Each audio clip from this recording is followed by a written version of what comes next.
Gĩikaro-inĩ kĩa mũthenya wa ũmũthĩ, minista wa urimi Mwangi Kiunjuri ekũng'etheirwo nĩ ciũria cia kĩrĩa gĩathire na mbere mwaka mũhĩtũku rĩrĩa thirikari yetĩkĩririe onjoria magũre mbembe kuma bũrũri wa Mexico na ikiehereria igoti. Millers turned into traders, imported huge quantities of maize and delivered to your cereals boards and were paid, and they walked away with close to 17 billion in profits. The millers were not meant to sell directly to the National Cereals and Produce Board. They were supposed to buy and mill. Minista akienda gũtarĩria ũrĩa makinyanirie mũigana wa mbembe iria ciabatarainie gũkũ bũrũri-inĩ. How we arrived at 2 million, we thought because already the government had given a good price of 3,200 shillings per bag, that farmers will be enticed to sell to the government. Kuongererwo kwa ihinda rĩrĩa rĩaheanĩtwo rĩa kũrehe mbembe ici ningĩ nĩ gũtumũrĩte ciũria kuona gwacũngĩrĩirie ũingĩ makĩria wa mbembe na mahĩtia ma hĩndĩ ĩyo no maroneka kuona rĩu makumbi-ini maihuru na arimi matirĩ na kũndũ gwa gũtwara mbembe ciao. And why isn't there a movement of maize as we are talking?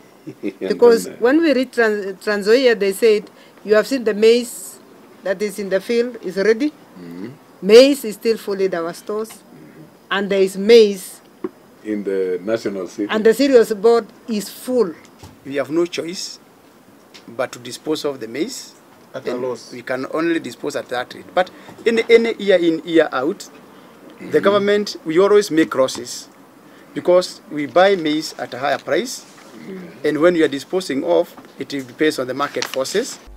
Kiunjuri ni atarĩria harĩa makinyitie mũtaratara wa marĩhi ma arimi arĩa makoretwo magĩkaya nĩ ũndũ wa gũcirithirio kwa mbeca ciao o rĩrĩ onjoria nene marerĩkana marĩhagwo hau wona matwarĩra NCPB mbembe. We now have a balance of 129 million.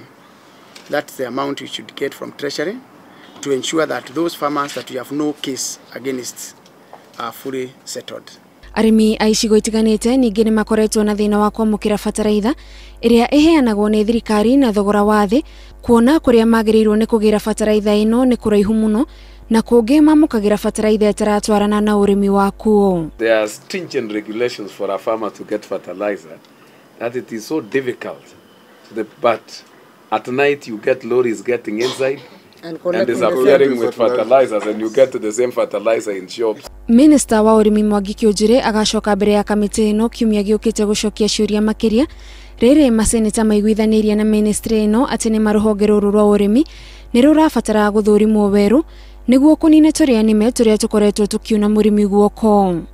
Ngĩribotera Inooro TV, njĩtagwo Gathoni wa Njihia.